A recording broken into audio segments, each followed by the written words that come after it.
bandiraɓe département mo Kanel mboɗo salmina on mboɗo jarna on ndeɗo darde e oɗo teeru ɗum ɗo wona cakan on kolliri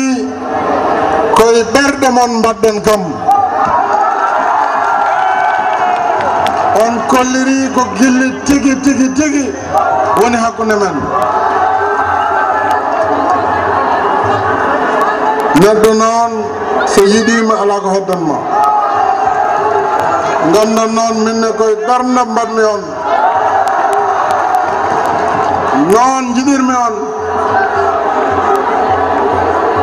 mo yettani sababu noon yettata Allah sababu o caggal nde Allah fodi ko Harouna Dia sabu o yaawi darade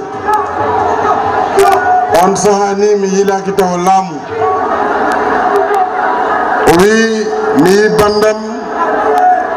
mi woni e position enen fof eɗen poti ummade daroɗen mballen mo beele o daña victoire e ko watta ko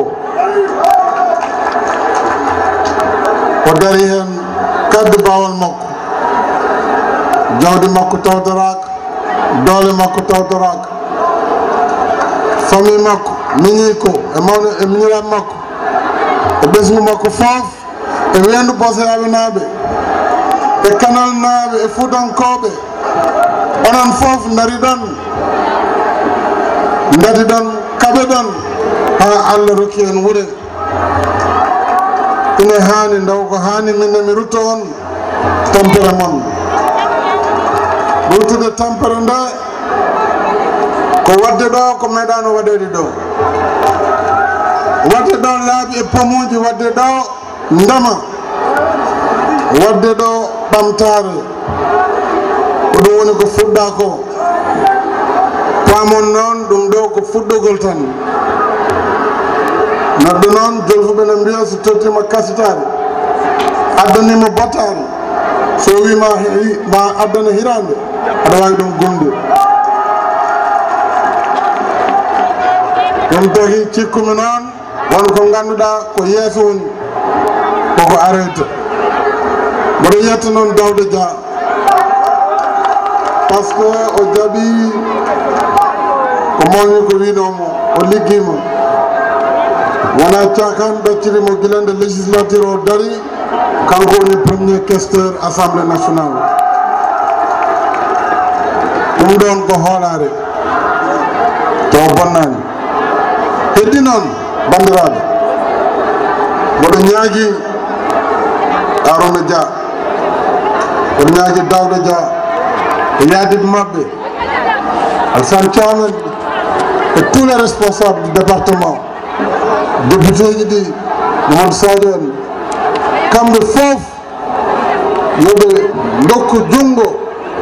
wandiraɓe men ɓe ndenduɗen liggey e nder département o e nder région de Matam kamɓene mami haalde mabɓe wona hen ɓe kaldumi saabu mi yiiɗa hande ko jiyanmi ko dole ɗe fof ko onon jeeyi dole ɗe fof ko onon jeeyi dole noon sarendirtaki jinmi ko dokkodiren juuɗe ka responsable wona politique umminma an Harouna aɗa andi ɗum kanko fof jiɗimi wiide mboɗo waɗma ministre de l' agriculture saabu a holliri ndema e wendu Bosayaɓe holno ndema wawi waɗirede hikka e Sénégal